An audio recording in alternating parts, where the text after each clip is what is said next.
আমার এনে সব রেকর্ডিং করা আছে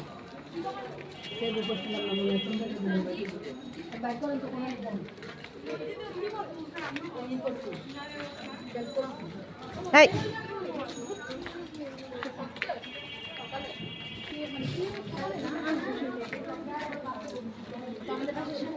লন্ড্রি আছে প্লাস বিকাশ টিকাশ দোকানে একটা স্কুলের নিয়ে বসে থাকে তো বাপের দোকানে নিয়ে এসে প্রায় আড্ডা দিতে নিয়ে এসে কথা কথা বলে এটা হচ্ছে চাচা কেন জোড়া এসে মেয়েটার সাথে এরকম